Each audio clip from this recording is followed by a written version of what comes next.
Boa noite para todas e para todos. Hoje, para a gente, do Centro de Defesa dos Direitos Humanos de Petrópolis, é um dia especial. É um dia especial porque nós reunimos num só momento duas pessoas que são extremamente importantes na nossa sociedade. Infelizmente, para falar de um tema não muito agradável, para falar da questão da ditadura. Mas é um tema extremamente importante, porque pessoas que não vivenciaram esse período, que não conhecem as atrocidades que foram cometidas nesse período, hoje solicitam que ele retome. E isso a gente não pode permitir. Por esse motivo, a gente tem o prazer de receber virtualmente, mas receber pelo Centro de Defesa dos Direitos Humanos, Anita Prestes e Leonardo Boff. A gente vai começar com a fala da Anita e logo depois, em seguida, a fala do Leonardo. Que a gente tenha um bom momento de discussão. As perguntas podem ser feitas aqui pelo Facebook e a gente vai ter, no final, um tempo para reunir as perguntas e tentar responder a todas elas. Um bom evento para todos nós. Tudo bom. Bom, boa noite, então, a todos, né? Quero começar agradecendo o convite do Centro de Defesa dos Direitos Humanos de Petrópolis, né? Para mim é uma satisfação, né, reencontrar aqui com esse centro, com o pessoal do centro, que eu já conheço, né? E sempre é bom recordar, né, o importante trabalho que é feito por esse centro, ainda mais porque em Petrópolis se situa a tenebrosa Casa da Morte, né? Então, o trabalho que é feito aí por esse centro de denúncia e de luta para transformar essa casa num lugar de memória, né, me parece fundamental. Realmente é algo que precisa de apoio. É uma satisfação também esse participar aqui de uma live junto com o professor Leonardo Boff. Então, agradeço, né, essa oportunidade. O nosso tema, né, até onde a ditadura militar nos deixou marcas, eu acho que para poder ser analisado, ser isso, enfim, abordado, a gente precisa retroceder no tempo, né, e entender a crise do regime ditatorial e sua institucionalização, que se deu e se iniciou principalmente nos anos 70, né, e se concluiu, pode-se dizer assim, com a promulgação da Constituição de 1988. Foi posta em prática, né, a fórmula elaborada pelo general Geisel, quando assumiu a presidência, em 1974, da distensão lenta, gradual e segura, embora essa distensão tenha sido com muita tortura e muita prisão ainda nos anos do próprio governo do general Geisel, 74, 75, né, foi o período, por exemplo, que continuam desaparecidos até hoje 10 dirigentes do Partido Comunista Brasileiro, fora muitos outros militantes e de outras organizações de esquerda, e pessoas inocentes, que às vezes não tinham nada a ver, né, com a chamada subversão, de acordo com as acusações que eram feitas. Então, temos que ver o tipo de democratização que ocorreu no Brasil. Essa transição, fala-se muito em democratização, né? A transição da ditadura para uma democracia, que temos que entender, do meu ponto de vista, que é uma democracia limitada, pactuada e tutelada pelos militares. Essa tutela militar veio sendo denunciada, né, por Luiz Carlos Prestes, meu pai, desde pelo menos 1983. Ele vinha denunciando essa tutela militar num período em que praticamente ninguém falava nisso.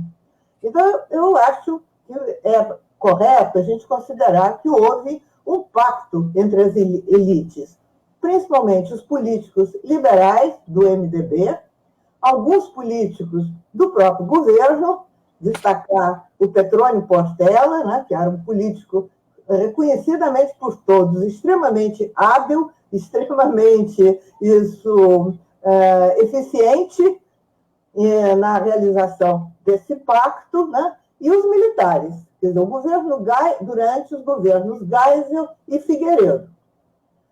As concessões que foram sendo feitas nessa chamada distensão lenta, gradual e segura, né, foram podemos dizer, a conta-gotas.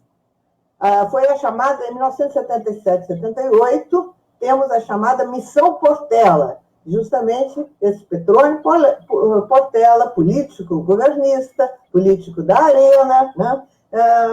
Estava à frente desses entendimentos, principalmente com os políticos do MDB, mas também com os militares. Os políticos do MDB, as suas lideranças mais importantes, Tancredo Neves, né, e Ulisses Guimarães. E aí nós temos a decisão de revogar o AI-5, o ato institucional número 5, em outubro de 78, ele é revogado, né, para deixar de existir a partir de 1º de janeiro de 79. A restauração do habeas corpus, que estava suspenso também, né? Embora, em substituição a essas medidas, fossem adotadas as chamadas salvaguardas constitucionais, ou seja, que, no concreto, era o estado de emergência e as medidas de emergência, chamadas. Quer dizer, uma coisa foi substituída pela outra. Quer dizer, na prática, essas medidas, essas salvaguardas, né, representaram a continuidade da vigência das restrições às normas democráticas existentes no AI-5. Quer dizer, foi um pouco assim, substituiu-se 6 por meia dúzia. O pluripartidarismo foi restaurado, embora persistisse a proibição, né, da organização do Partido Comunista, mas foi restaurado o pluripartidarismo, que vocês sabem, os jovens, alguns talvez não tenham conhecimento disso, que logo no início da ditadura, em 65, foram abolidos todos os partidos políticos e substituídos por 2 partidos, Arena e MDB. Um partido do governo, o outro, o MDB, o partido da oposição concedida. E foi também editada, né, já no governo Figueiredo, em agosto de 79, a Lei da Anistia, que foi concedida não só aos presos e perseguidos políticos, como também aos agentes da ditadura envolvidos na prática da repressão e das torturas. Quer dizer, algo extremamente escandaloso, porque, como é sabido pela legislação internacional, da qual o Brasil é signatário também, né, a tortura é considerada um crime que não pode prescrever. Entretanto, no Brasil foi aprovada em 79, foi introduzida, né, no governo Figueiredo, essa lei da anistia, que depois foi reafirmada, já bem mais recentemente, pelo Supremo Tribunal Federal, Superior Tribunal Federal, Supremo. Considerou que não devia se mexer nessa lei da anistia. Então, até hoje, né, os torturadores no Brasil, né, continuam livres, continuam ocupando cargos, estão morrendo naturalmente, né, pela idade, pela velhice, enfim, mas não houve processos, não houve nenhuma medida de justiça em relação a eles, como houve na Argentina, no Uruguai e no próprio Chile. E a Lei de Segurança Nacional foi mantida, é importante também lembrar isso. Então, esse pacto entre as elites foram, assim, concessões muito poucas que foram feitas de parte da ditadura militar. Algumas concessões, algumas relativamente importantes, né? Inclusive a anistia permitiu que os exilados políticos, inclusive eu aqui, pudéssemos voltar ao Brasil e os presos políticos fossem libertados. Sem dúvida, foi uma conquista, principalmente porque houve um movimento pela anistia, que era para ser, enfim, uma anistia ampla, geral e restrita, né? Houve um movimento importante no Brasil e no exterior, de solidariedade ao movimento aqui no Brasil. Mas não se teve força suficiente para efetivamente conseguir que a anistia tivesse esse caráter. Então, tivemos essa anistia extremamente limitada, como acabei de dizer. Então, nós podemos, eu acho que, afirmar que tivemos uma transição lenta e gradual, sob o comando do alto comando do Exército, né? E que levou a que realmente essa transição, né, fosse, sim, com concessões muito limitadas. Daí que a gente pode falar em tutela militar. Vocês hão de lembrar que, naquele ano de 83, 84, tivemos a campanha pelas eleições diretas, que foi derrotada, né, no Congresso Nacional, a eleição indireta de Tancredo Neves, que, na prática, era o candidato, né, aceito pelos militares e pela ditadura, dentro de todos os entendimentos desse pacto, né, e o Tancredo morre, né, vocês todos devem estar lembrados, isso em 85, e assume o seu vice, o Sarney. Tivemos, então, o presidente Sarney e a preparação da Assembleia Constituinte com a consequente aprovação, né, promulgação da Constituição de 88, que foi uma Constituição que, se por um lado consagrou direitos civis importantes, liberdades democráticas nessa Constituição, por outro lado, a tutela militar lá permaneceu. Isso é muito importante considerar.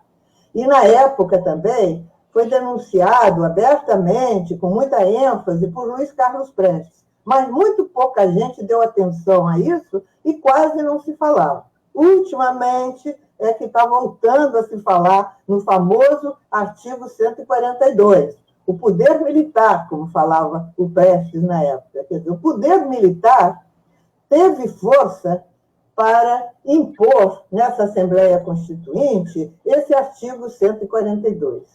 Existe depoimento, que eu até cito em alguns artigos meus, né, do Ulisses Guimarães, na época presidente, né, da Assembleia Constituinte.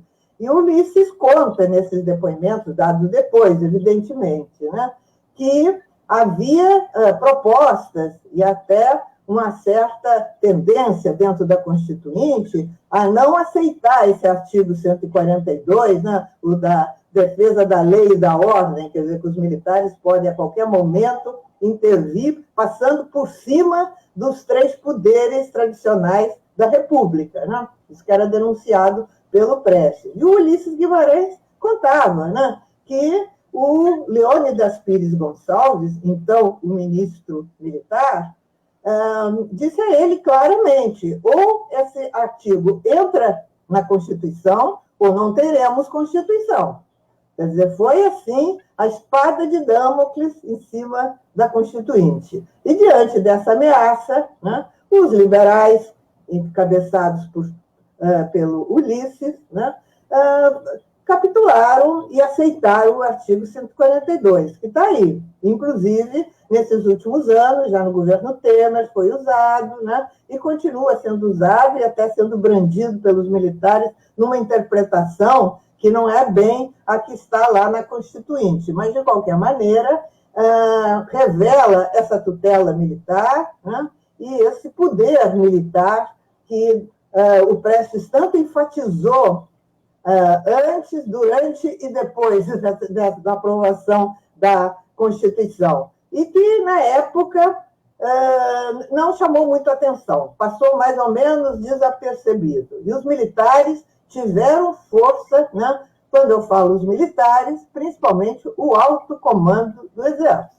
Nós temos trabalhos hoje, pesquisas, por exemplo, de uma pesquisadora francesa, Maud Chiriot, que escreveu todo um livro, fez uma pesquisa muito cuidadosa dos militares brasileiros nesse período, inclusive teve a possibilidade, né, de entrevistar muitos desses generais da época, né, e fica muito claro que quem governava o país era o alto comando do Exército. Claro que por trás desse alto comando do Exército está o grande capital internacionalizado, evidente. Mas quem tomava as medidas práticas da governança, falamos assim, era o alto comando do Exército. Por isso, inclusive, me parece que devemos falar em ditadura militar, e não ditadura civil e militar. Existe um certo consenso entre alguns historiadores a respeito disso. Inclusive, eu considero que é mais correto falar em ditadura militar, que quem exercia a governança do país era o alto comando do Exército. escolhia os presidentes, os generais presidentes eram escolhidos pelo alto comando do Exército. Depois havia uma farsa, né, de um congresso, um suposto Congresso Nacional, todo podado, que aprovava, mas era escolhido, né, todos eles, né, a partir, principalmente, né, do Médici, foram escolhidos pelo alto comando do Exército, designados pelo alto comando do Exército, e depois aprovados num ritual assim, de representação, para dizer que tem democracia, mas, na realidade, essa democracia não existia. Então, nós tínhamos uma ditadura militar, né, em que o alto comando do Exército exercia a governança. Né? E essa tutela militar prosseguiu, mesmo com a aprovação da Constituição. Os militares como que recuaram um tanto, mas não desapareceram, estão aí. Quer dizer, a permanência de uma democracia tutelada nos governos do PT, eu acho que ficou muito clara agora para algumas pessoas que não viam isso. Vocês vejam a Carta aos Brasileiros do Lula, em 2002, às vésperas da eleição, que ele, afinal, se elegeu, porque ele tinha perdido 3 eleições. Ao cabo de 3 eleições, ele percebeu que só conseguiria se eleger no Brasil, onde não havia um movimento popular com força suficiente para lhe dar sustentação, tendo o apoio do grande capital. E é isso que ele faz com essa Carta aos Brasileiros. E vai pôr em prática o compromisso assumido, né, com o imperialismo, com o grande capital, ou seja, a ausência de reformas estruturais, né, apenas reformas do capitalismo, mas mantendo o capitalismo, a ausência total de organização e mobilização popular, né? Isso caracterizou o governo Lula, ao ponto que Lula e Dilma, né, quando chegou aí a ameaça de golpe contra Dilma, não teve povo na rua para defender esse governo. Quer dizer, não havia organização nem mobilização popular para isso. E a Comissão da Verdade, né, que foi muito limitada. Quer dizer, foi um avanço no sentido de esclarecer os crimes que foram cometidos, né, durante a ditadura, levantar muita informação, mas nenhuma medida de punição dos torturadores foi tomada. Era algo, inclusive, extremamente assim, revoltante e escandaloso, que muitos desses torturadores que cometeram as maiores barbaridades, os maiores crimes contra a humanidade, compareciam à Comissão da Verdade, diziam lá os maiores horrores, eram libertados, depois disso saíam livremente e iam para a televisão contar todos os horrores que eles tinham praticado contra os presos políticos, contra os perseguidos. Então, isso aconteceu sem que nada prejudicasse a trajetória. Muitos desses torturadores estão em cargos importantes, aí, não só no Brasil, como no exterior. Agora, né, muitos deles já morreram, inclusive o famoso coronel Ustra, mas morreu de morte natural. E nesse processo em que a tutela militar permaneceu, embora os militares estivessem um tanto quanto recolhidos, não estivessem assim aparecendo evidentes como estavam até o final da ditadura, né, temos o golpe de 2016, né, quando a Dilma é posta para fora, né, com um pretexto totalmente, enfim, sem cabimento, né, e que vai propiciar, né, essa manutenção, né, de uma democracia tutelada, né, a eleição do Bolsonaro, né, inserida nesse quadro, e o governo atual, um governo que agora os militares estão botando a cabeça de fora, inclusive estão falando abertamente. Né? O general Vilas Boas, né, escreveu agora um livro, lançou um livro, estou terminando, lançou um livro em que ele diz que a candidatura do Bolsonaro foi preparada por eles, pelo alto comando do Exército, desde 2014. Eles abriram as portas dos quartéis para o Bolsonaro ir lá e fazer propaganda eleitoral. Então, é muito claro atualmente que o governo atual é um governo militarizado, com mais de 6 mil militares nos diferentes escalões, inclusive no primeiro escalão, né, no Ministério do Governo, e que os militares estão cada vez com mais força, ou seja, a militarização é cada vez maior nesse governo Bolsonaro. Quando o Bolsonaro tira alguma autoridade, por exemplo, da Petrobras ou do Banco do Brasil, geralmente são substituídos por militares. Então, eu vou parar por aqui, né, e fico à disposição de perguntas, enfim, de discordâncias que possam ser levantadas. Mais uma vez, agradeço a atenção.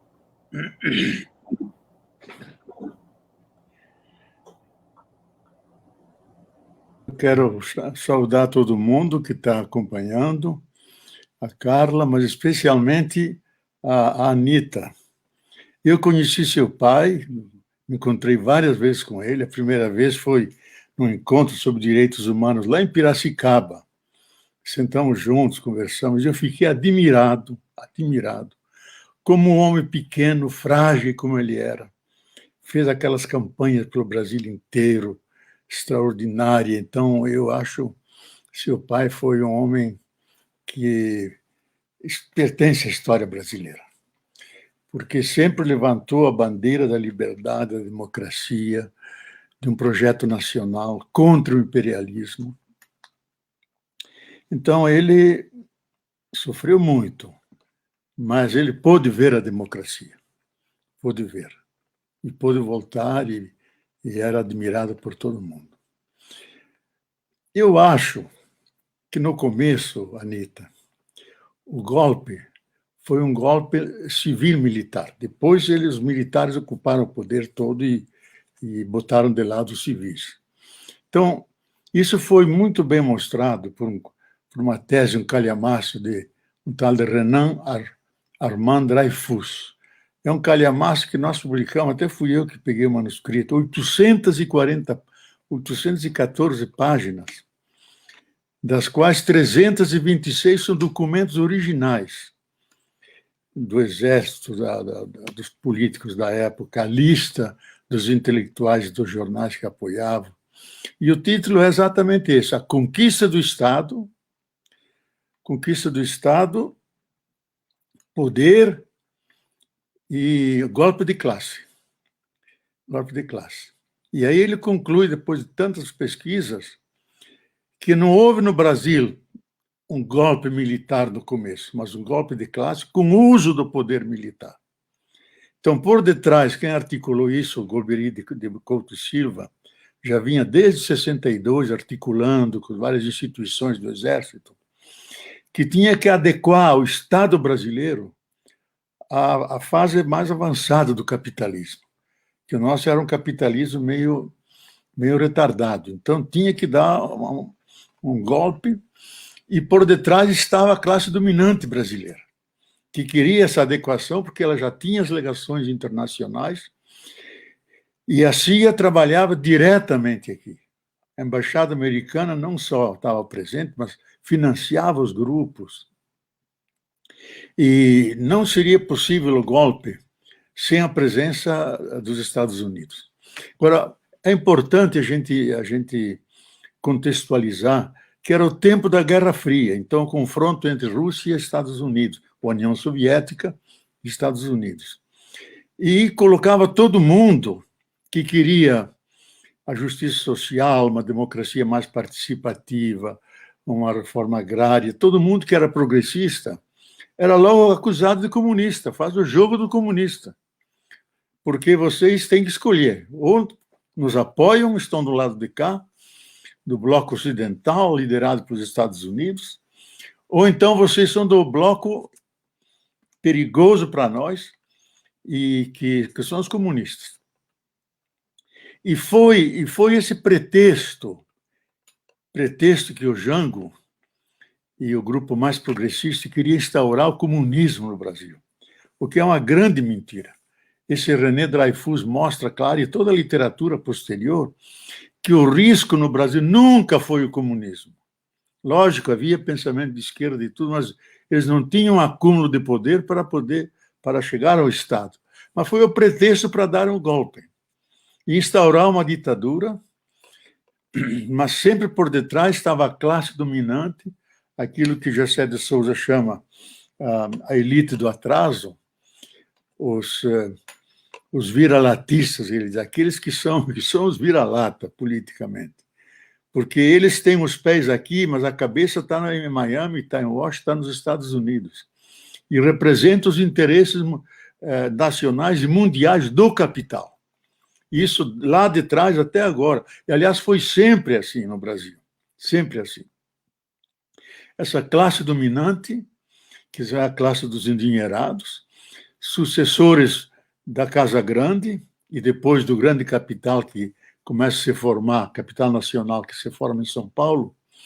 Então, esses dois grupos, que era o capital do campo, capital da cana-de-açúcar, do fumo, etc., onde a hegemonia era do Nordeste, ela é superada pelo capital da modernização que começa em São Paulo. São Paulo não entrava. São Paulo, as cidades importantes eram Rio, Recife, Salvador, aí que se dava a grande política. São Paulo lentamente foi criando aquela força de modernização, industrialização, e com o apoio dos milhões que vieram da Europa, imigrantes, como meus avós, italianos, alemães, poloneses, que substituíram os escravos, os mulatos, e colocaram essa população que já tinha uma ética do trabalho, não eram escravos, pelo contrário, eram pobres, sem terra, como os avós do Bolsonaro, que vieram pobres, e lá na cidadezinha dele, onde vieram perto dos meus avós, eles eram sem terra, eles não tinham terra. E aqui ele persegue o sem terra como subversivo. Ele devia lembrar do avô dele, dos avós dele, que foram lá para o interior de São Paulo e aí depois fizeram o percurso que hoje nós conhecemos. Então, essa ditadura, ela representava os interesses da classe dominante, mas os militares assumiram o poder.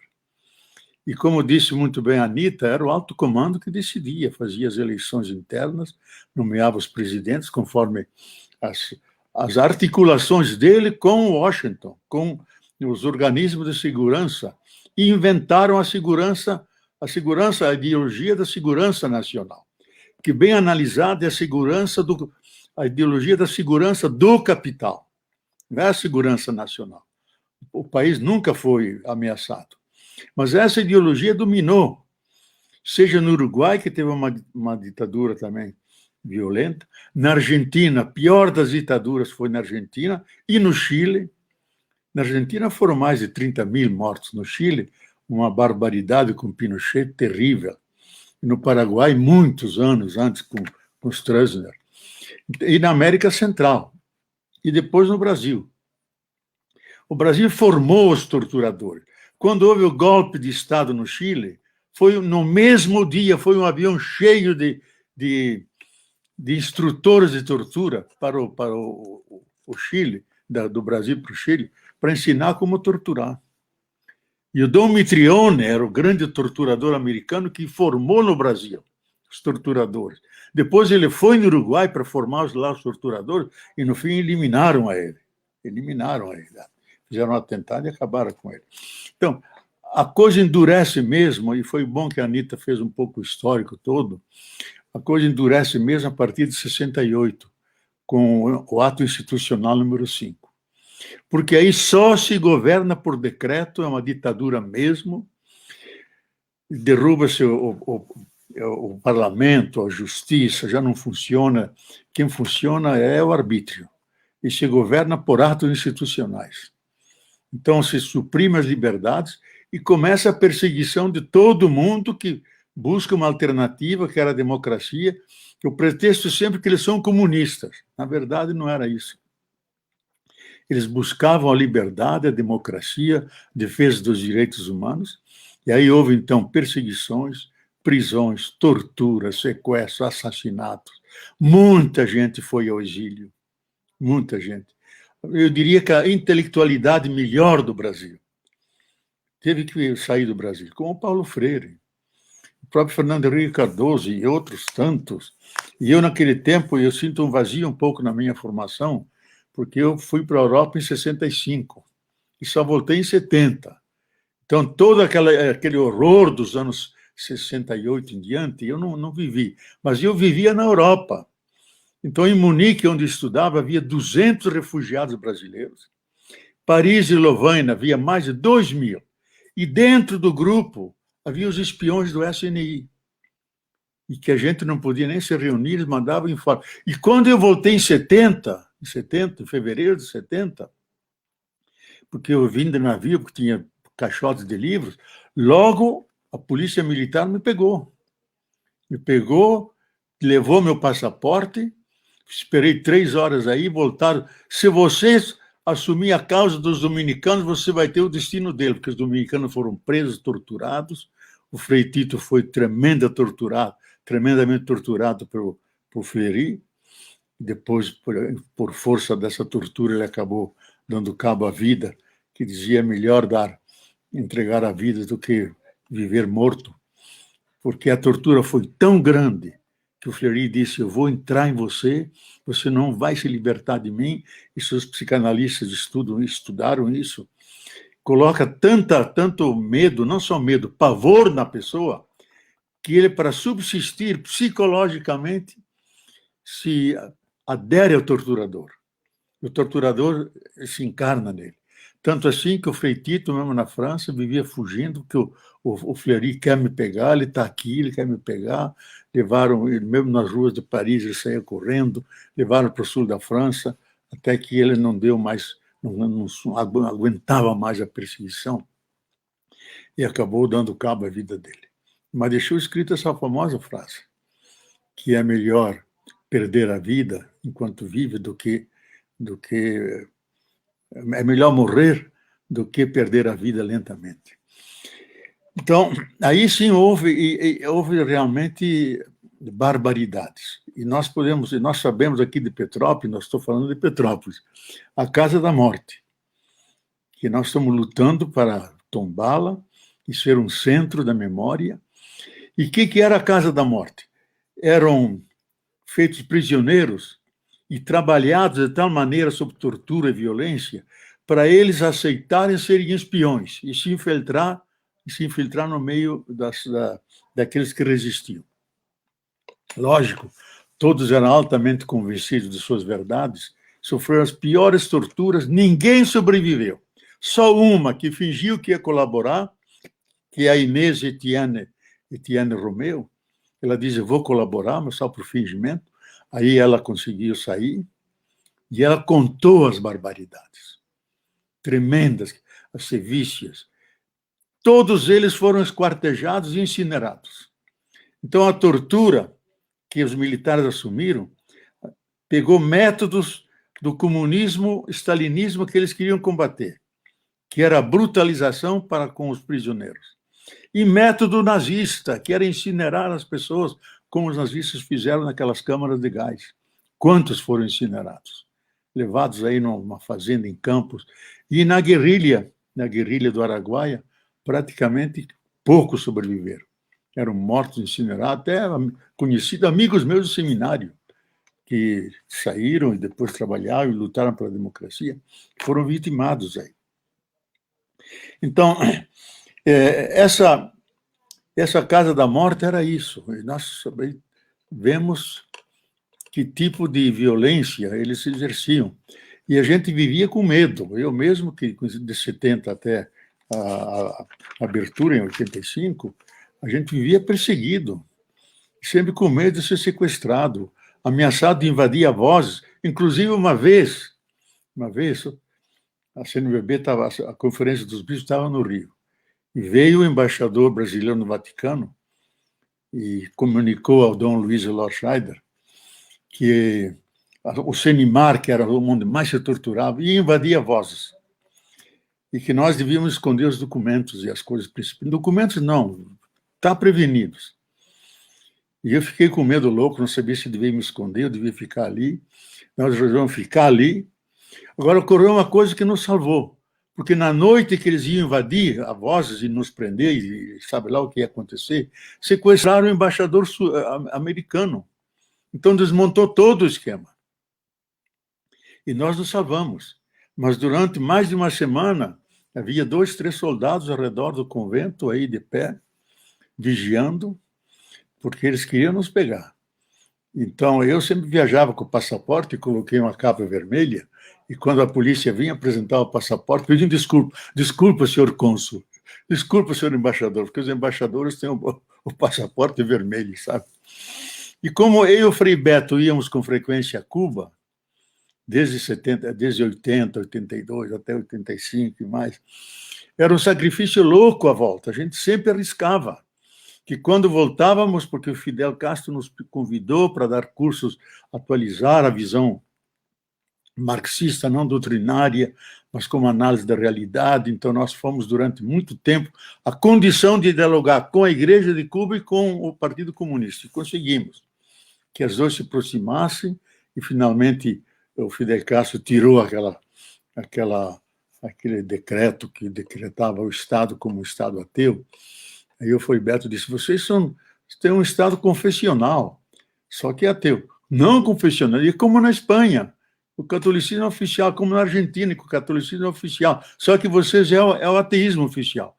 Aí ele levou um susto e nos pediu para melhorar a cabeça de todos os quadros, começando lá em cima com os ministros, até o pessoal lá embaixo.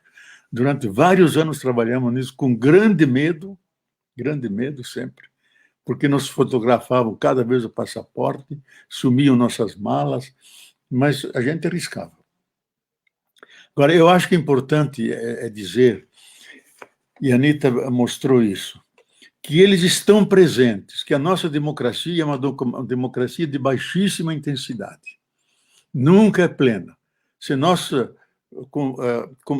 confrontarmos nossa democracia com a observância da Constituição, os direitos, as leis, é uma farsa, porque a Constituição é pro forma, o Bolsonaro a viola como quer, passa por cima das leis.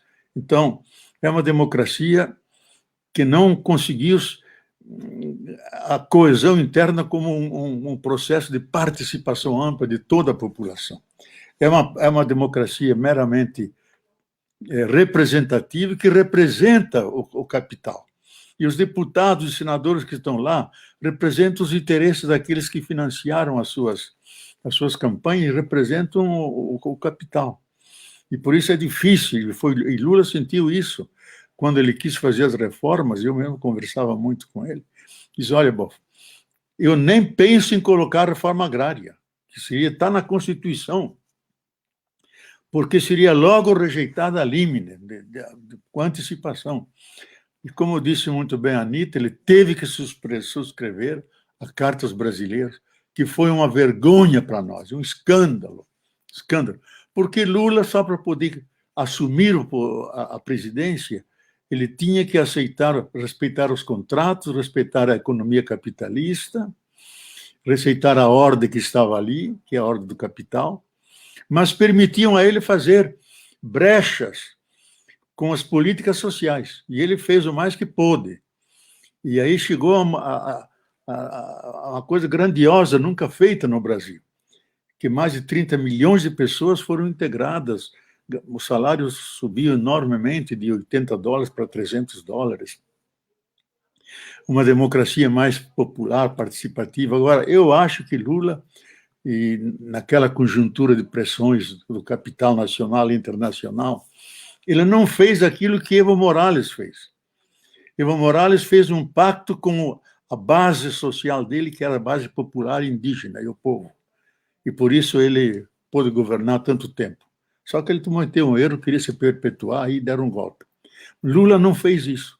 Ele fez uma presidência de coalizão com os partidos e acabou deixando de lado, nunca de lado totalmente, porque ele vem de lá de baixo, os movimentos sociais. E ainda esvaziou um pouco, porque deu cargos e funções do Estado, aquelas lideranças populares, e aí enfraqueceu o movimento popular. Se ele tivesse feito isso, nós teríamos outro tipo de democracia. E chegou um ponto que, quando a classe dominante, que é a classe, a elite do atraso, se deu conta que as políticas sociais de Lula iam se perpetuar iam ser políticas não só de governo, mas de Estado, ia modificar a situação, aí deram o golpe. Deram o golpe na Dilma, deram o golpe nele, colocando na prisão sem base jurídica nenhuma, e até hoje eles estão aí. E Bolsonaro representa o que é pior que temos do capitalismo nacional e internacional, que é o capitalismo atrasado, obtuso, boçal, que não teme enaltecer a tortura e enaltecer e celebrar o golpe de 64, como celebraram recentemente. E sabendo o que ocorreu com o golpe, os assassinatos, os desaparecimentos, e especialmente alguns fatos que ficaram marcantes, como o assassinato de Vladimir Herzog, que foi um grande jornalista, que apareceu enforcado, disseram que foi suicídio, quando depois se constatou que eles o mataram lá dentro.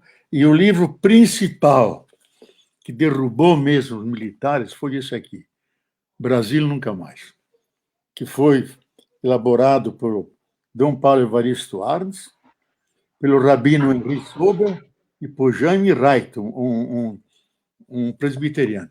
Eles conseguiram os materiais dos processos militares, onde se mostrava que os militares eram os torturadores, os culpados, todos os nomes, quem colaborou. De repente publicou. Eu sei que eu era uma dos diretores da Voz, como conseguimos trazer o manuscrito de São Paulo para cá, com medo louco que nos pegassem, e as máquinas funcionaram dia e noite. Eles não podiam sair, ninguém podia sair das máquinas, de medo que os militares invadissem. Quando acabamos de imprimir, logo os carros levaram para Belo Horizonte, para São Paulo, para as grandes capitais, porque se eles vão reprimir, pelo menos está distribuído. E durante dia e noite, 3 dias, se imprimiu esse livro. Olha, já está. Agora eu peguei aqui, que é uma edição antiga, a 25ª edição, era cada 3 dias uma nova edição, porque o pessoal lia e telefonava, teu nome está lá, você foi colaborador, você foi o torturador, você... E aí o pessoal desmoralizou os militares, com argumentos das próprias fontes militares. E aí se enfraqueceu enormemente. E ganhou força o movimento pela democracia, pelas diretas já, etc. E que levou à Constituição de 88. Mas, como disse a Anitta, eles estão presentes. E eles têm essa ideia que eles são os pais da República, que Marechal Hermes deu a proclamação da República como militar. Ele nem queria, coitado, ele era meio do imperador. Mas forçaram a barra, ele fez, deu o golpe, mandou embora o imperador. Então, eles se sentem os pais da República. E aqueles que zelam pela República, mas do jeito deles. Então, a nossa democracia é sempre tutelada. E agora, então, como a Anitta disse, acho que são 11 mil militares que ocupam cargos dentro da administração. Então, é um Estado militarizado, mas quem o está derrotando é o coronavírus. Porque ele é um boçal, um negacionista, um homem que não tem nenhuma empatia com o povo brasileiro, e vai estar sendo um escândalo mundial. Perdeu o suporte, está perdendo cada vez mais. A própria burguesia que sustentava esse tipo de democracia, o próprio capital, eles estão também divididos, se dão conta que não dá para fazer os negócios, não dá para levar avante a economia. Então, as crises são generalizadas, e essa crise, digamos, higiênica, que mata pessoas, são mais de 325 mil mortos já, mais de 12 milhões, quase 13 milhões de contaminados. Então, em abril, maio, poderá chegar a 500 mil. Aí o governo não se sustentará. Ele está absolutamente enfraquecido. Ele tentou dar o golpe, mas os militares foram mais inteligentes que ele. Aliás, ele é muito obtuso. Ele foi um capitão, um terrorista, na verdade, que fazia manifestações, ameaçava largar bombas lá nos quartéis, estourar o gasoduto aí na rodoviária, e até que prenderam ele e deu um jeito de promovê-lo a capitão, mas por expulsá-lo do exército. Então, essa é a figura. Então, eles estão aí, mas os militares que pediram demissão, e o Bolsonaro, sabendo que eles iam pedir demissão em solidariedade do ministro da Guerra, ele os demitiu. Mas ele deu um tiro no pé.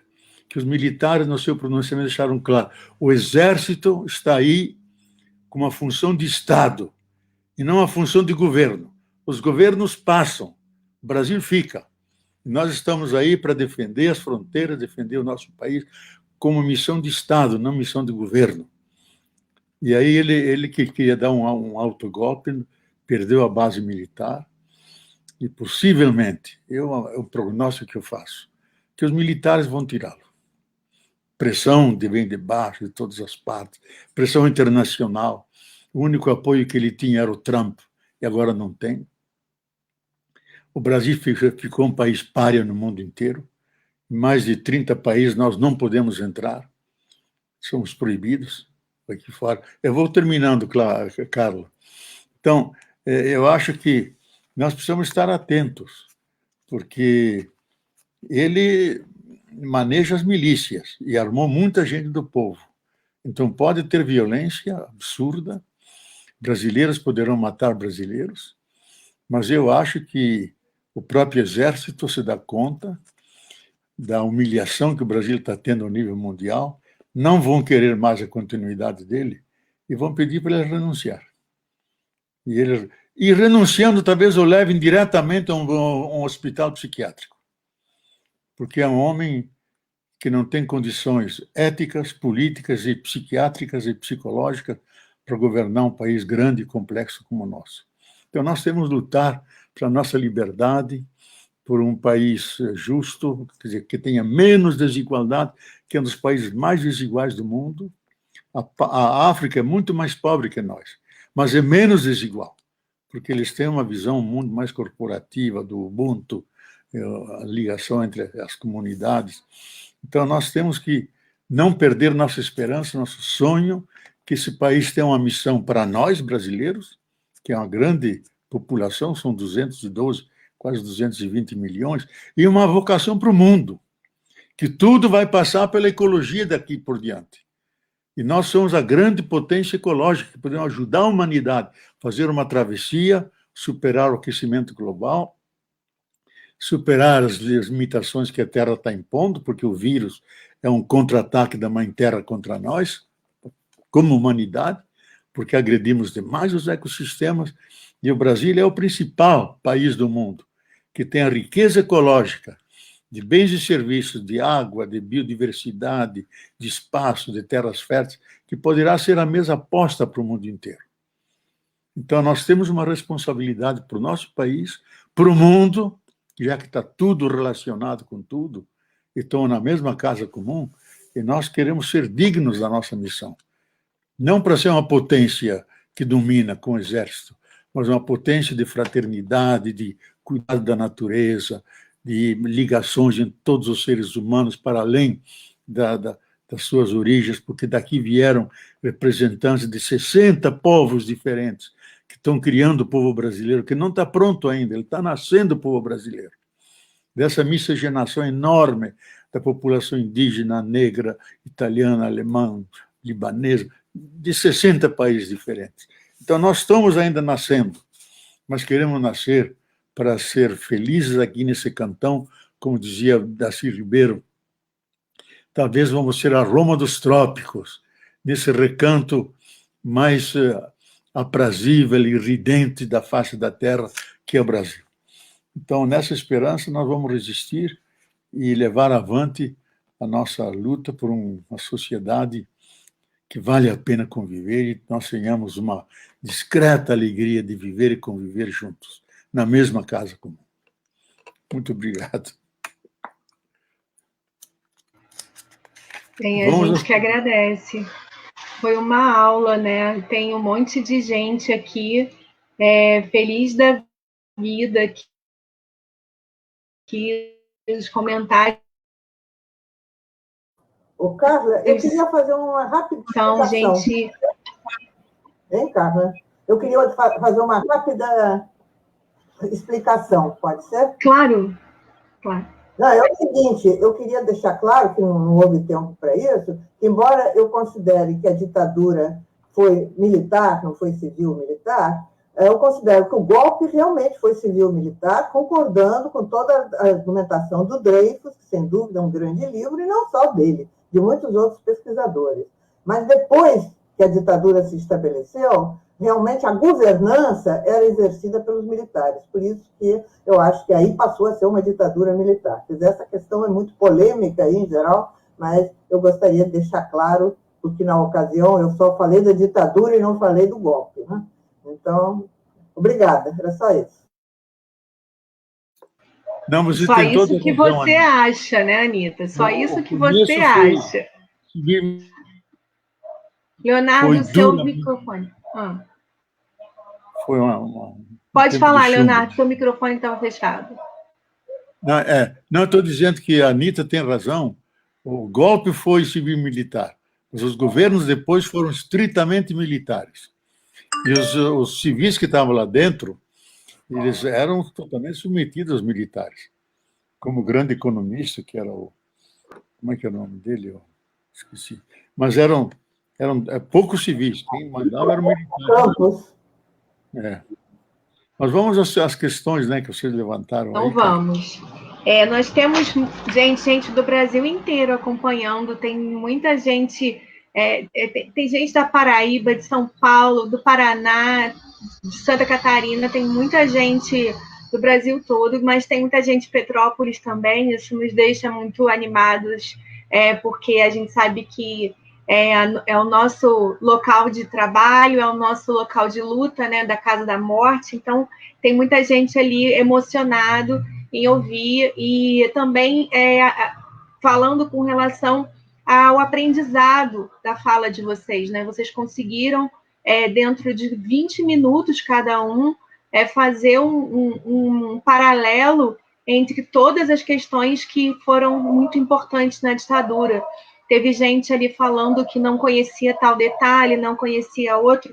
Foi bastante interessante esses comentários. Uma coisa que a Anita colocou e que até hoje a gente não consegue entender, né, Anita?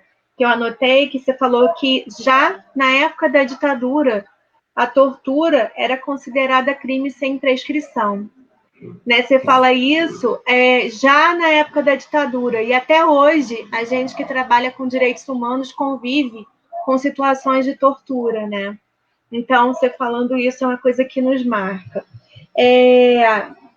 Tem a Isis de São Paulo disse que é uma leitura obrigatória o teu livro Viver é Tomar Partido. E aí vocês acompanhem a live até o final, porque nós temos uma surpresa no final da live sobre esse livro, tá? E aí tem algumas perguntas aqui que eu acho que são importantes. O Fernando Tassoni, não sei se é assim que pronuncia o nome dele, ele pergunta: Boff, Anita, vocês acreditam que a anistia, de certo modo, é responsável pelo retorno do discurso dos negacionistas dos crimes da ditadura nos dias de hoje? Essa é a pergunta do Fernando Tassoni. E o Hugo, eu acho que vocês podem responder, tem 3 perguntas somente, acho que vocês podem responder as 3. O Hugo Leonardo Pereira Borba, ele faz uma fala em que em 64 sindicatos foram invadidos, né, em Volta Redonda houve muita violência, e aí ele pergunta para vocês dois se vocês consideram que o ano de 60, que os anos 64 foram os anos piores, assim, de mais violência nas bases, periferias e para os sindicatos, para a classe trabalhadora em si, e depois, a partir de 68, ele começou a atingir a classe média. Ele faz essa pergunta com relação a isso. E o Gabriel S. Fagundes faz essa pergunta: professores, como vocês veem a espiritualidade na perspectiva revolucionária, ainda mais no contexto de pandemia? aí dar parabéns a vocês, professores Anita Prestes e Leonardo Boff. Então, são essas 3 perguntas desse primeiro bloco aí para vocês. Quer responder, Anita? A primeira? Pode ser, né? Pode. Bom, a anistia, retorno do discurso negacionista. Essa anistia limitada, né, permitiu que os torturadores estejam aí presentes e sejam, inclusive, enaltecidos pelas autoridades, né? Tanto o Bolsonaro como o vice-presidente, né, o Mourão, falam abertamente que consideram o Ustra um herói, né? Faz as maiores homenagens ao coronel Ustra, né? Conhecido torturador. Quer dizer, então, a tortura, o próprio presidente Bolsonaro disse aí uma ocasião que devia ser, durante a ditadura, devia ter matado mais, matado 30 mil pessoas, que matou poucos, né? Enfim, não por acaso eu acho que está sendo chamado de genocida, né? Porque realmente, né, é genocida pelas ideias que difunde e pela prática, né, agora que a gente está vendo em relação, né, a esse problema da Covid, né? Quer dizer, o grande governo é altamente responsável, né, pela mortalidade, né, que está se tendo aqui, que podia ser muito menor, apesar, né, de todo o perigo que representa esse vírus. Então, realmente, na medida em que a anistia não tomou medidas de justiça contra os torturadores, isso permitiu que eles estejam aí de cabeça levantada e os seus adeptos, né, também estejam fazendo propaganda das suas ideias, e não só propaganda, como praticando. Né? E só não fazem tortura abertamente hoje porque ainda não criaram as condições para isso. Então, é um grande perigo, né? E essa luta contra a tortura, pela criminalização dos torturadores, né? Pela que se faça justiça, isso eu acho fundamental, por isso também eu admiro muito aí o trabalho que é realizado aí por esse Centro dos Direitos Humanos de Petrópolis, né? A luta aí para realmente tornar um lugar de memória, né? A Casa da Morte, realmente, né? Isso seja firma de ensinamento, de experiência, né? Para as novas gerações que frequentemente não têm ideia do que foi, né? Esse período, né? Da ditadura militar. Então, eu vejo a coisa dessa maneira. Eu acho, Anita, que a anistia tem um vício de base, um vício de raiz, que não ocorreu na Argentina, nem no Chile, nem no Uruguai. Que eles deram anistia para os dois lados, porque diziam era uma guerra, comunismo e outro. Quando uma coisa é alguém que luta e está na sociedade civil, outra coisa é quando alguém é preso e está sob a guarda do Estado. O Estado não pode matar, não pode torturar. Então, aqui há uma diferença. E eles aqui anistiaram os dois lados. Então, há crimes contra a humanidade que foi cometido pelos militares a partir do Estado. O Estado era um estado de terror. E os outros eram, lógico, estavam na sociedade civil, também mataram, não quero negar isso, e usaram de violência, mas a violência do Estado é muito pior, porque é obrigação do Estado proteger a vida daquele que ele prende. Não pode matar e torturar. E eles fizeram de forma sistemática isso, especialmente sob Geisel, quando ele recebeu quase ordem dos Estados Unidos, dos órgãos de segurança, onde deviam matar as pessoas. Prendeu, matou as lideranças, e de fato matavam, assassinavam. Então, é aí que Dom Paulo teve um enfrentamento terrível com Geisel. Acho que até falavam alemão os dois juntos, sabe? Quando ele foi com o dedo em risco, você não pode fazer isso, decretar a morte, porque você é um assassino oficial. E ele foi logo expulso lá de dentro. Mas ele teve essa coragem de anunciar isso. Então, foi o auge da repressão. E, de fato, e tem muita gente hoje ainda que são sobreviventes da tortura, com sequelas terríveis que a gente conhece, amigos nossos. Então, eu acho uma grande injustiça, o que prejudicou a Comissão da Verdade, porque eles vão lá, escutam todas as acusações, os torturados, você me torturou, você me seviciou, você me estuprou. E eles concedem e saem de lá tranquilo. E não é preso. crimes contra a humanidade. Então, nós temos um vício de raiz. Nunca foi feita a justiça, nem reparadora, nem a justiça justa, que distingue os tipos de crimes, crimes que são inafiançáveis, especialmente crimes contra a humanidade, quando você se vicia, estupra e mata as pessoas. Agora, eu vou começar na segunda, depois você completa. Não, a segunda é... De fato, o Hugo Pereira levantou isso, Hugo Pereira Borda. Os sindicatos praticamente não funcionavam, eram sempre vigiados, os líderes foram perseguidos, e Lula conseguiu furar isso, lógico que foi preso também, e ele, que era totalmente alienado, não se ocupava de política, estava mais interessado no Corinthians do que na política, mas quando começou a perceber que estavam prendendo os companheiros dele da liderança, ele organizou o sindicato e emergiu como um líder carismático. Foi preso e teve que aguentar a prisão e tudo, mas ganhou tanta força que, somada com esse movimento pelas diretas já, para derrubar a ditadura, já se tornaram um movimento grande. E aí precisamos dizer que a igreja teve uma grande importância nisso. No começo, a igreja apoiou a ditadura porque tinha medo do comunismo. Depois, quando começaram a matar os próprios cristãos, lideranças cristãs, perseguindo os bispos, proibiram usar o nome de Dom Helder. Tanto assim que o pessoal pensava que ele tinha morrido. Não se podia publicar nem falar nada de Dom Helder. E essa era pura repressão. Não se podia usar a palavra libertação, libertador. Eu, quando escrevi Jesus Cristo Libertador, em 1970, tive que me esconder 15 dias, porque a polícia estava atrás de mim. Essa palavra era proibida. E o Papa, na missa de Natal, que era transmitida aqui, falava Jesus Liberator, eles traduziam aqui, Jesus Redentor. Até o Papa era censurado.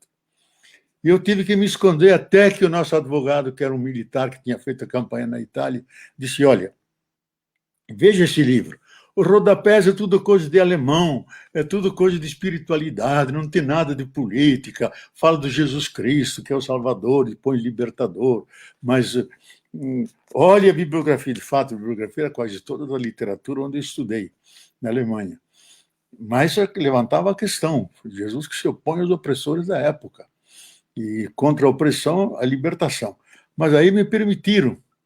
Mas quando fui para a Argentina, aí me caçaram.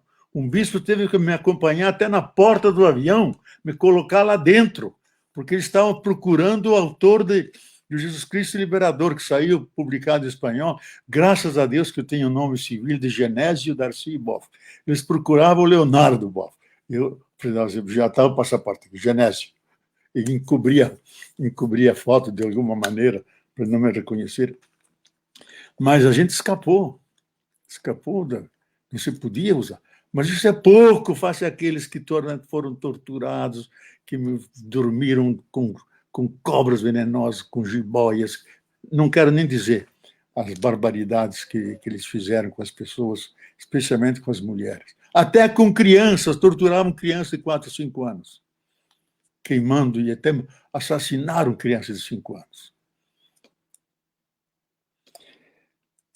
Bom, então a repressão era geral, e quem se movimentava, e os sindicatos que, por si mesmos, iam ganhando consciência que eram explorados, que o capital internacional, nacional, os marginalizava, explorava, e eles foram profundamente atingidos, mas eles tiveram a glória de gestarem essa grande liderança, que é mundial, que é Lula, que no meu modo de ver,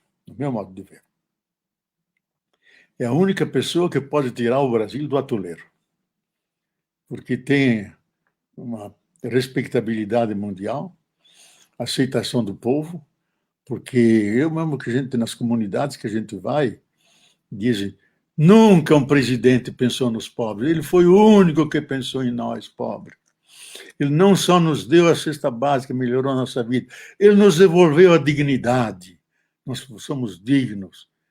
Então, esse lado humanitário, o povo não esquece. E nessa grurde agora, eu acho que ele... Lógico, eles vão fazer tudo para impossibilitar, mas ele está com os direitos, graças a Deus. Bom, não quero politizar nosso debate, mas é uma análise da conjuntura atual entre as forças que estão aí, talvez a força mais significativa, que tem raízes aqui e raízes no mundo, que é muito importante isso. Já que temos um destino só, Terra e humanidade, tudo está globalizado, tudo está interretroconectado, isso é um fenômeno novo, então não dá para pensar o Brasil só a partir do Brasil. Tem que pensar o Brasil ligado às demais nações do mundo que formam a grande casa comum. E as trocas, não só econômicas, as trocas ideológicas, as trocas culturais, literárias, éticas que existem entre todas as culturas da humanidade. Mas, Anita, se quiser comentar alguma coisa, fala, viu? Aí, essa pergunta sobre 64, né, os sindicatos invadidos, a pessoa que fez a pergunta, não me lembro o nome, perguntava se depois de 68, né, aí a classe média foi atingida. A pergunta dele sim. E, realmente, né, como... Bom, isso... Então, o que eu ia dizendo, né, em 64, realmente, a repressão não chegou ao ponto que chegou em 68. Em 68, 13 de dezembro de 68, tivemos o famoso ato institucional número 5, né? AI-5, que aí foi abolido o habeas corpus, foram tomadas uma série de medidas, né, que estão incluídas no AI-5, e que realmente se institucionalizou a ditadura enquanto ditadura, né? E aí a repressão atingiu um nível muito maior. Inclusive, foi a época, justamente nesse período, né, estava em curso um movimento bastante significativo, embora numerosamente pequeno, de principalmente jovens apelando para a luta armada, considerando que era necessário derrubar a ditadura através da luta armada. Foram grupos pequenos, vários, né, muitos que se dividiram, subdividiram, né? O mais importante talvez tenha sido a ALN do Marighella, e que realmente a repressão aí se tornou muito grande contra eles. Inclusive, eu vivi essa época, né, eu era do Partido Comunista Brasileiro, e nós éramos contra a luta armada. E me lembro que corria, né, porque tinha-se pessoas que tinham contato aí com as Forças Armadas, sabia-se, né, que o objetivo principal deles era acabar com o PCB, Partido Comunista Brasileiro. Mas, de imediato, quem estava incomodando mais era o pessoal da luta armada. Então, de imediato, naqueles anos 69, 70, 71, tinha que liquidar esse pessoal. E foi o que eles fizeram, liquidaram. Lamentavelmente, né, grande parte daqueles... E aí eram grande parte jovens da classe média, realmente. Teve até filhos e netos de militares importantes, que estudantes universitários, né, foram influenciados por aquele ambiente, né, e partiram para a luta armada. Então, foi uma mortalidade muito grande, né? Uma quantidade muito grande de jovens que hoje poderiam estar participando aí da luta, poderiam ser lideranças e que foram realmente exterminados pela ditadura, né? Com isso, torturas terríveis, né? E morte, liquidação física, realmente, né? Desse pessoal. Então, quer dizer, o nível da repressão cresceu muito. E quando eles acabaram a ditadura, né? Acabou de liquidar essa juventude que estava na luta armada, inclusive o Marighella, né, que é assassinado brutalmente em 69 ainda, isso, aí eles vêm em cima do Partido Comunista. Então, a época da distensão lenta, gradual e segura do governo Geisel, 74, 75, foi a época em que o PCB foi mais atingido, e o PCdoB também, logo depois do PCdoB. Quer dizer, aí foi uma razia, realmente, liquidação física também. Tanto que tem vários companheiros, eu já me referi a isso hoje aqui, 10 membros da direção do PCB que até hoje estão desaparecidos. Inclusive, alguns, sabe, hoje se esclareceram, quer dizer, nesses últimos anos foi esclarecido que os torturadores começaram a falar, né? Alguns deles, como Davi Capistrano da Costa e outros, foram liquidados na Casa da Morte. Eram presos, levados para a casa da morte, e aí submetidos, né, à tortura e morte terrível, esquartejados, né, incinerados, depois na tal, isso, uma fazenda que tem aí em Campos, né, com os fornos da fazenda. Né? Então, quer dizer, realmente, a partir de 68, a repressão aumentou muito, e naqueles anos, e depois o governo Geisel queria aparecer como havendo mais liberdade, transição para a democracia, na realidade, a repressão continuou muito violenta. Foi o período também em que o Herzog foi assassinado, depois o operário, né, o Miguel, agora não fugiu o sobrenome dele, também foi assassinado, e vários outros assassinatos aconteceram. Então, eu acho que é isso. Tem uma última pergunta sobre a espiritualidade, que eu acho que o professor Leonardo Boff pode falar melhor do que eu, mas eu acho que não há um conflito, uma contradição entre participar da luta revolucionária e ter crença religiosa, ter, enfim, sua própria espiritualidade. Inclusive, a experiência mundial revela isso, né? Quer dizer, um partido comunista na direção, realmente, eu acho que para ser um marxista consequente tem que ser ateu, não tem como, porque aí é a ideologia, né, do materialismo dialético. Mas, nos próprios partidos comunistas, tem espaço para muitos militantes que praticam as mais diversas religiões. Quer dizer, isso nunca foi contradição. Né? Cuba é um exemplo na própria União Soviética. Eu morei muitos anos na União Soviética, as igrejas estavam abertas e as pessoas podiam praticar a sua religião. Outra coisa é que fazia-se uma propaganda ateia. O governo fazia essa propaganda do ateísmo.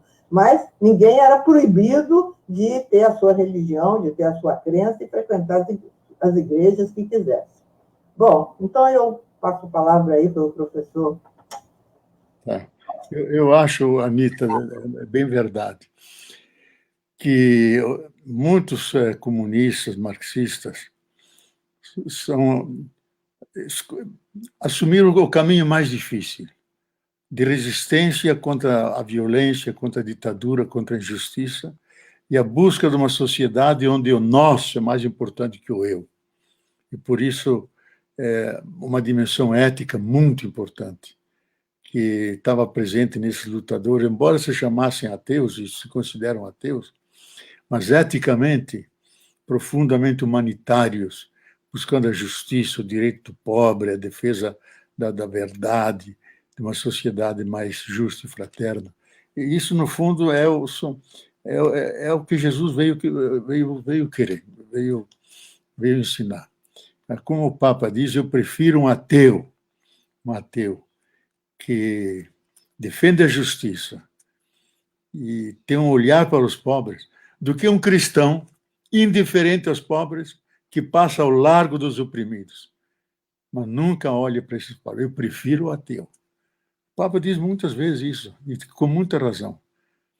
Agora, eu acho que toda essa repressão que houve provocou também muita espiritualidade. É interessante, e é um livro fantástico sobre isso, que é Batismo de Sangue, do Frei Beto.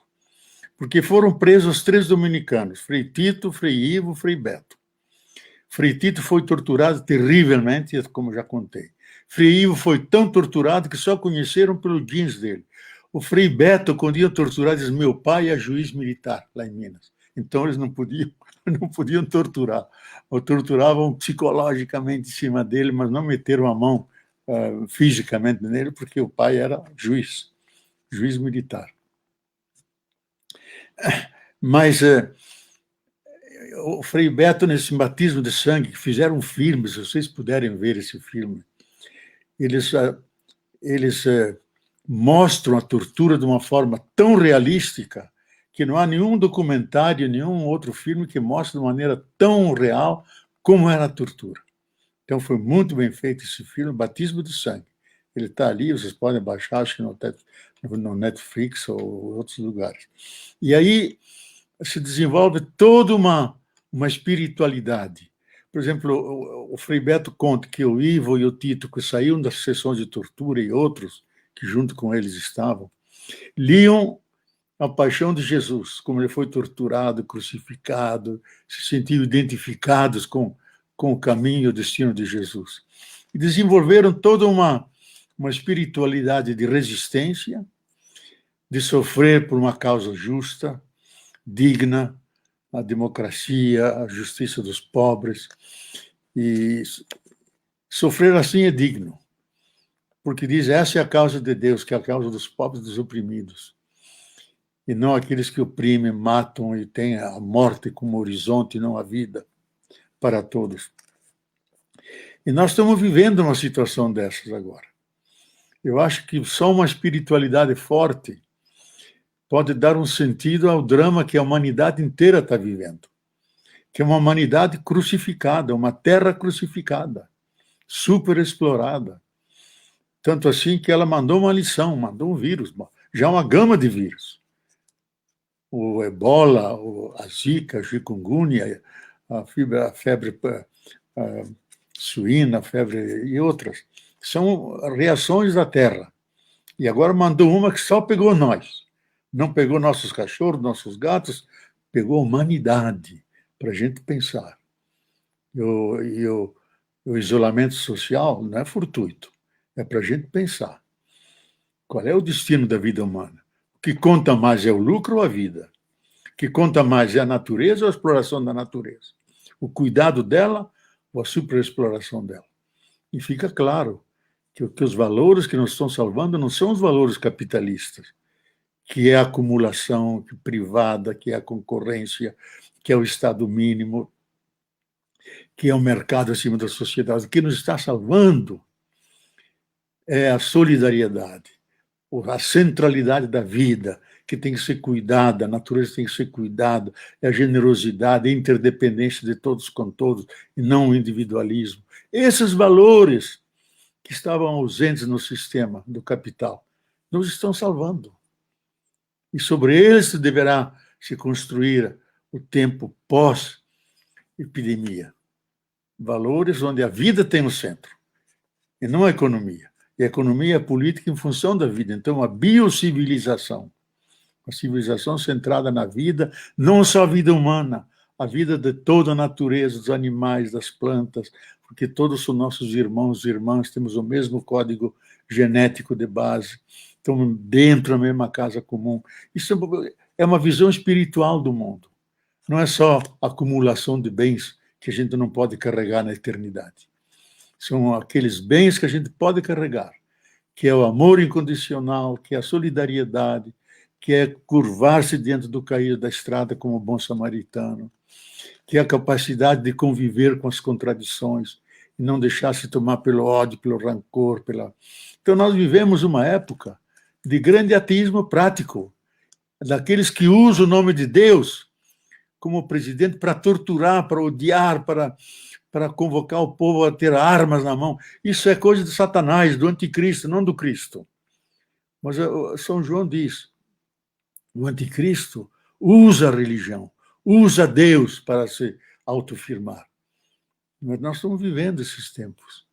Então, o anticristo não é uma figura, é mais um espírito anti-vida, um espírito que anti-amor, anti-solidariedade. E nós estamos vivendo isso, nós queremos superar isso. Porque a vida é chamada para mais vida. A essência nossa é feita de bondade, de solidariedade, de amor. Isso vai ser a base e é o aprendizado que devemos assumir dessa grande crise que estamos passando. E isso eu acho que é uma visão espiritual do mundo. Valores intangíveis que você não compra na bolsa nem no banco, mas que estão no teu coração. Que aí sim eles podem irradiar. E muita gente está se espiritualizando com esse sofrimento e cresce perguntando qual é o sentido, e é um sentido que nos humaniza, que nos torna mais solidários aos outros, que repartimos o pão como o nosso centro de defesa faz, levando para todo lado que pode, arriscando até ser contaminado, cestas básicas, quentinhas, para o pessoal de rua e tudo, e faz de uma forma sistemática, todo dia. Isso é espiritualidade.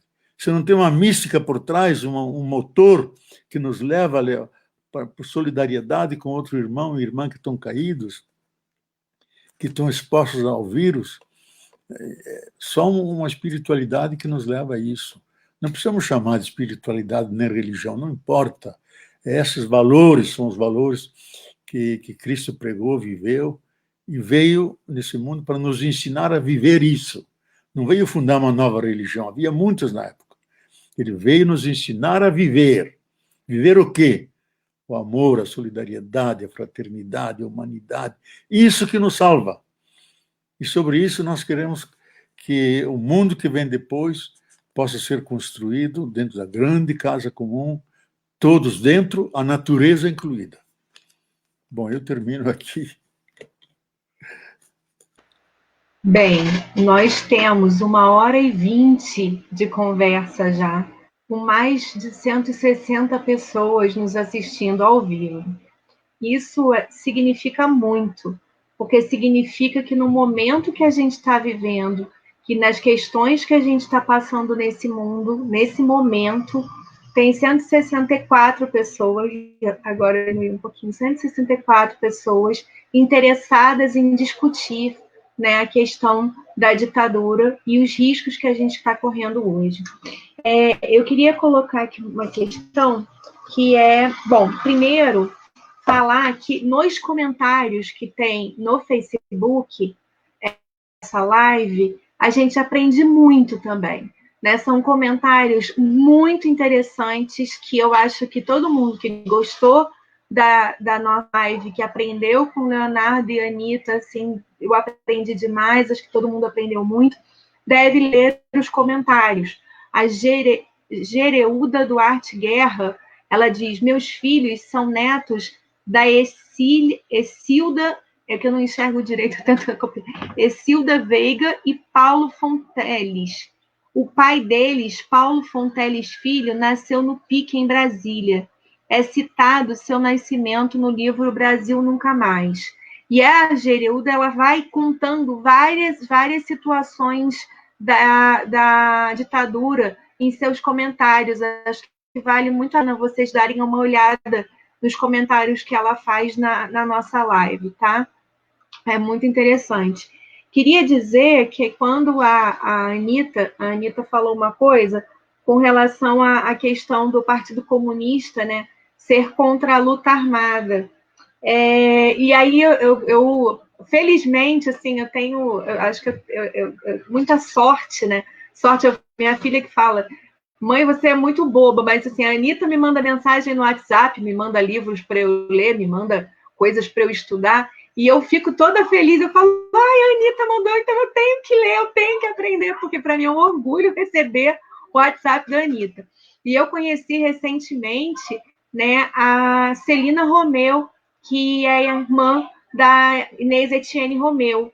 E aí ela falava exatamente isso, Anita. Ela falava assim, quantas vezes eu avisei para minha irmã, porque também militava, a Celina falou, eu também militava, mas eu falava que a luta armada era algo que não deveria acontecer, porque não existia uma guerra, porque as condições não eram as mesmas.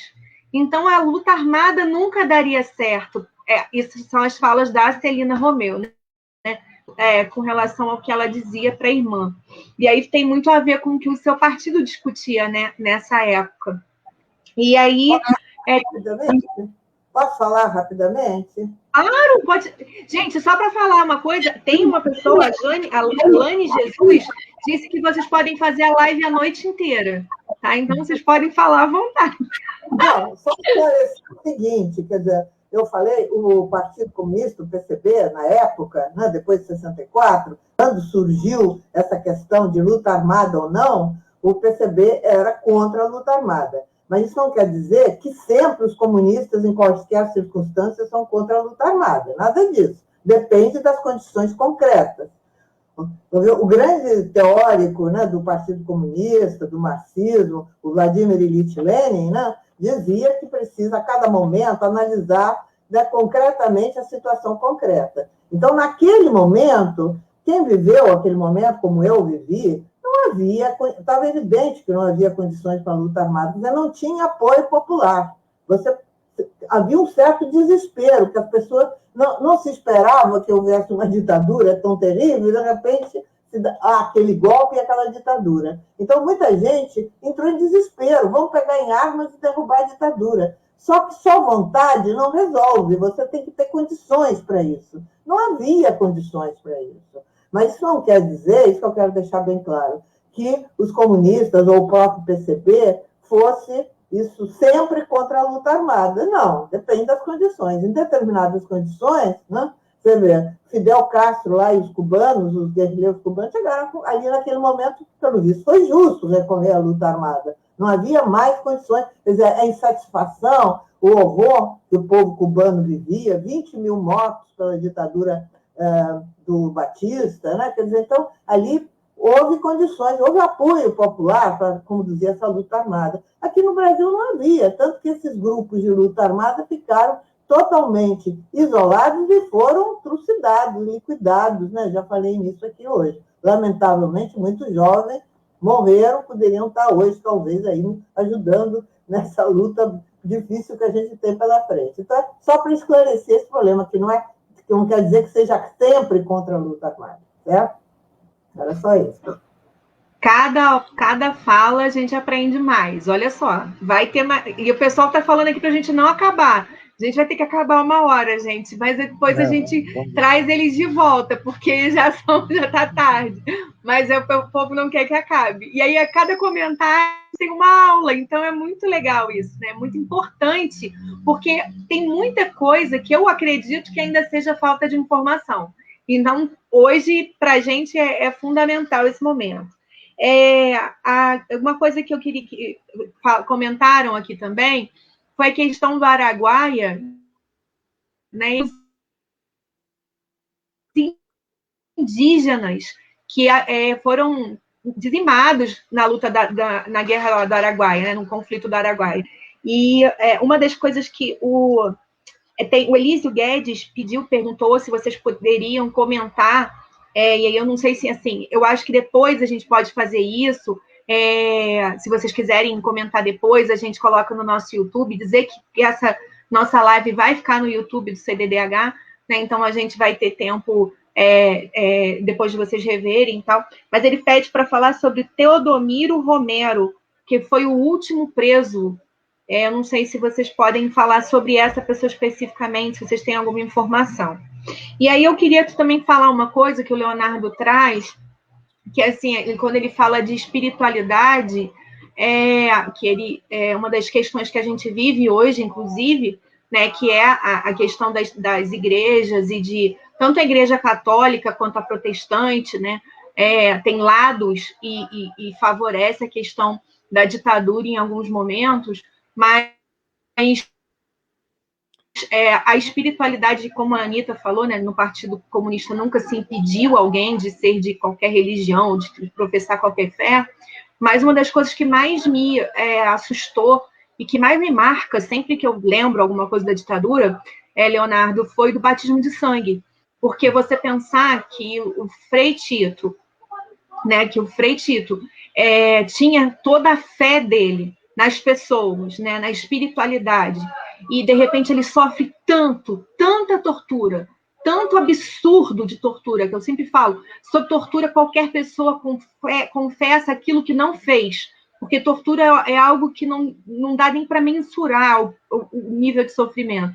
E o Frei Tito consegue enxergar os seus algozes na hóstia sagrada, coisa que para ele, né, dentro da fé dele, dentro daquilo que ele tinha como mais valoroso, ele enxerga os seus algozes, e por isso ele não consegue nem ali na espiritualidade que ele tinha se firmar. Então, para a gente ver o que a ditadura fez com as pessoas, né? Mesmo com aquelas que tinham ali o seu fortalecimento, a sua espiritualidade, acreditavam no ser humano, em Jesus Cristo, nas coisas que, enfim, o Frei Tito é alguém que a gente estudou aqui muito no CDDH, né? Veio uma exposição, inclusive, dele para cá, e a gente pensar que ele enxergava naquilo que ele mais respeitava e amava, os seus algozes, é algo que deixa a gente pensando muito nessa questão da espiritualidade e luta, né? Então é isso, assim, se vocês quiserem falar sobre a questão do Araguaia dos indígenas e do Teodomiro Romero, para a gente encerrar e para eu falar sobre o YouTube e os livros que a gente tem, uma surpresa. Falar também do grupo Promemorial Casa da Morte, senão o povo do grupo pega no meu pé depois. Anita, você sabe? Peraí. Você sabe do Teodomiro Romero, Anita? Eu sei muito pouco. Eu me lembro que ele esteve preso, acho que ele foi condenado à morte, né, se eu não me engano. E depois foi computada essa pena. Exatamente. E ele ficou preso, ele era muito jovem, se eu não me engano, ele tinha 17 anos, ou 18 anos, uma coisa assim. Muito jovem, e foi realmente o último a ser libertado, parece, né, pelo que me consta. Mas eu não sei mais nada, assim, detalhes eu não sei. Não sei se o Frei Boff sabe. Eu também não conheço muito. Eu acompanhei um pouco a questão da guerrilha do Araguaia, que foi uma aventura meio desesperada, sabe? Eles se dando conta que não conseguiam nas cidades, e vamos criar uma nossa Sierra Maestra, como o Fidel Castro criou lá em Cuba, vamos criar no Brasil Central, na floresta. E lá foram. E quase todos foram exterminados. Um dos poucos sobreviventes é o grande deputado, que é amigo nosso, puxa vida, estou velho esquecendo o nome dele. E um colega meu de seminário, Beno Praz, que era da minha classe no seminário, ele saiu do seminário, se engajou na luta lá no Araguaia e até hoje está desaparecido. A família me escreve de vez em quando para dar testemunho e eles esperam que um dia ele chegue.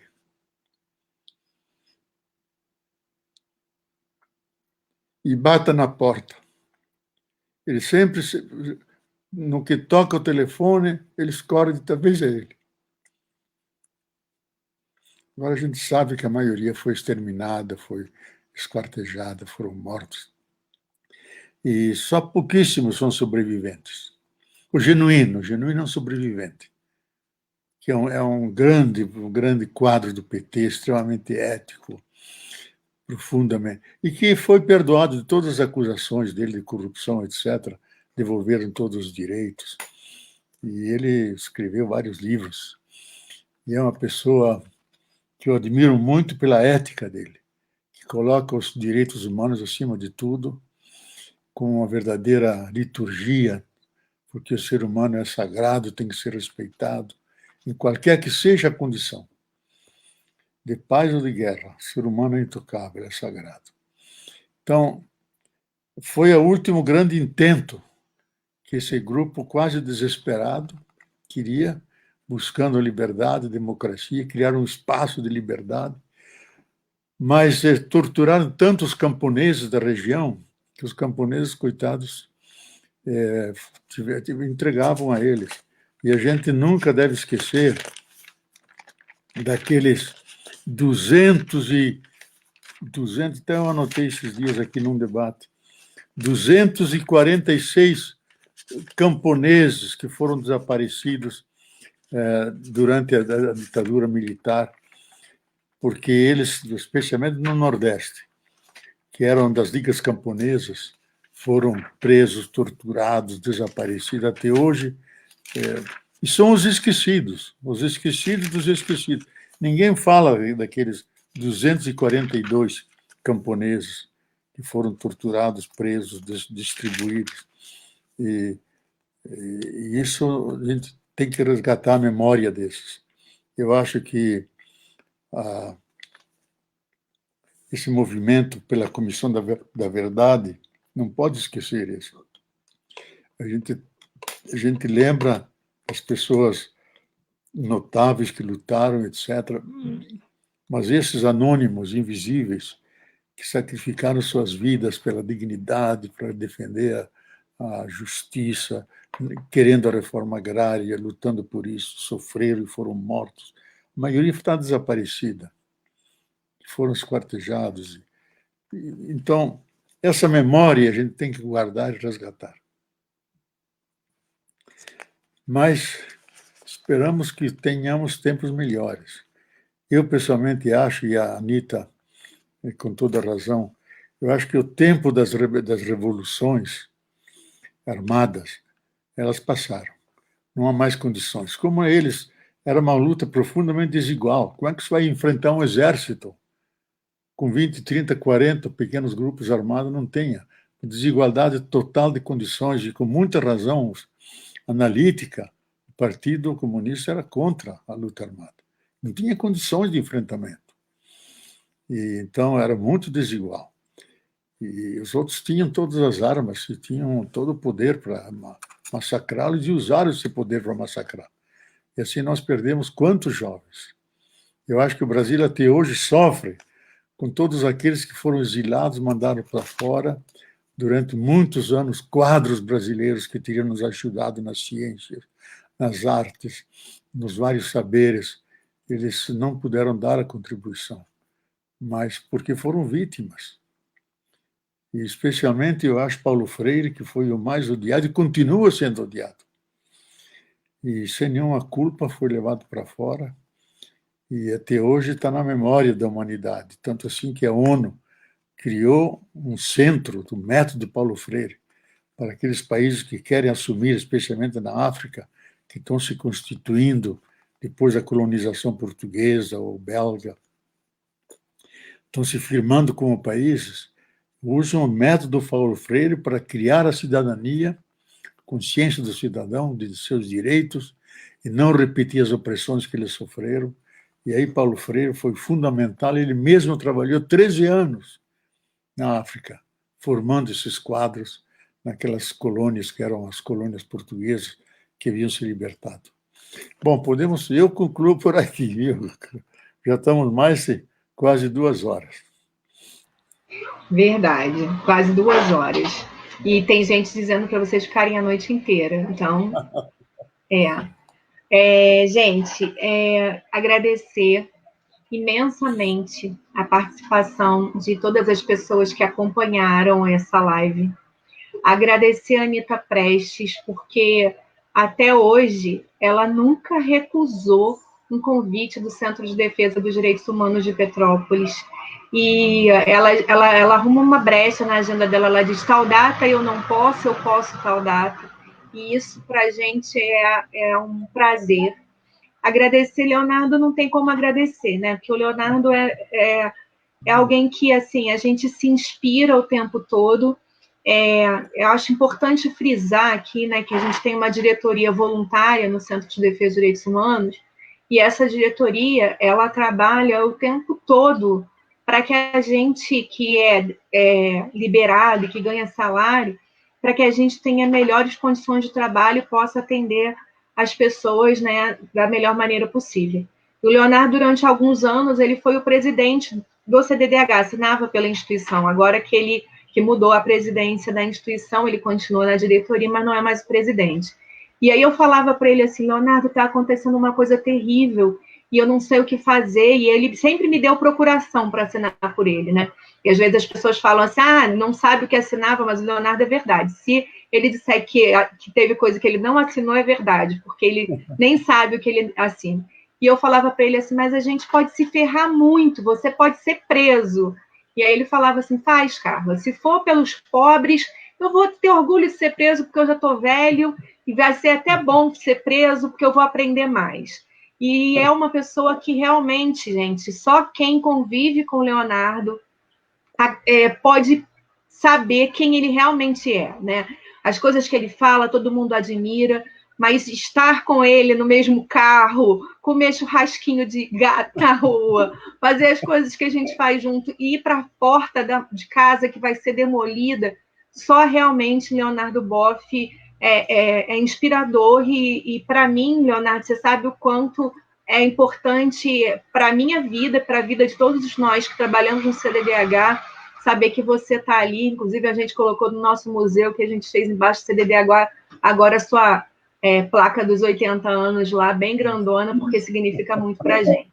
A Anitta também já passou dos 80, e a gente vai ficando agoniado, né? Porque vocês têm muito que ensinar para a gente ainda, gente. E aí, assim, dizer que o Centro de Defesa dos Direitos Humanos, ele faz essas lives, ele faz atividades, mas ele tem pouca gente que curte o nosso YouTube.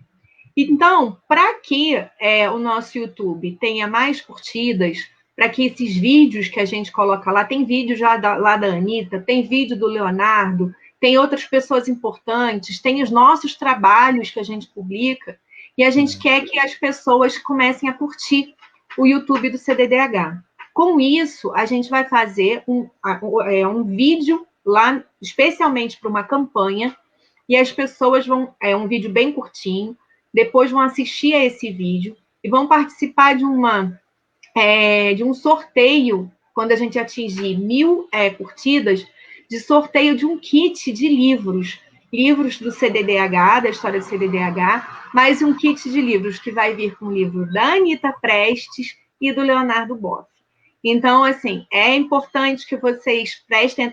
Essa live de hoje vai estar no YouTube, mas essa vocês assistam sempre, porque é uma aula para a gente. Divulguem, compartilhem, porque é uma aula, né, que a gente tem que cada vez mais divulgar o que a gente estava falando hoje, mas também vamos sortear os livros da Anitta e do Leonardo para as pessoas que se inscreverem a partir do vídeo que a gente vai postar no YouTube do CDDH, tá? Queria também falar aqui rapidamente, fechando, sobre o grupo Pro Memorial Casa da Morte, que é um grupo que reúne militantes, que reúne instituições, pessoas que atuaram, inclusive, na Comissão da Verdade de Petrópolis, e esse grupo, ele se organiza para a desapropriação da Casa da Morte, para que ela se transforme em centro de memória e verdade. Então, esse grupo, ele tem uma página no Facebook, que chama Grupo Pro Memorial Petrópolis, ele tem um Instagram, que é GPM Casa da Morte, e seria muito interessante vocês também acompanharem o Grupo Pro Memorial, porque ele fala, o CDDH tem muitas atividades, a questão da ditadura e da democracia para a gente é fundamental também, mas a gente tem muitas atividades. Mas o Grupo Pro Memorial, ele foca especificamente nessa questão da ditadura e da desapropriação da Casa da Morte, então acompanhem também as redes sociais do Grupo Pro Memorial. Mais uma vez a gente agradece. Anitta, nosso agradecimento, nosso beijo, nosso cuidado, por favor, se cuide. Leonardo também, cuidado. A gente promete que a gente vai tentar não te perturbar muito, Leonardo. A gente vive mandando coisa na sua casa, né? Mas a gente agradece muito pela disponibilidade de vocês dois e agradece as pessoas que fizeram comentários, são comentários carinhosos, comentários realmente que demonstram que ainda tem muita esperança aí para a gente. Boa noite, tudo de bom para vocês, gente. Que a gente viva dias melhores, tá? Tchau, tchau. Tchau.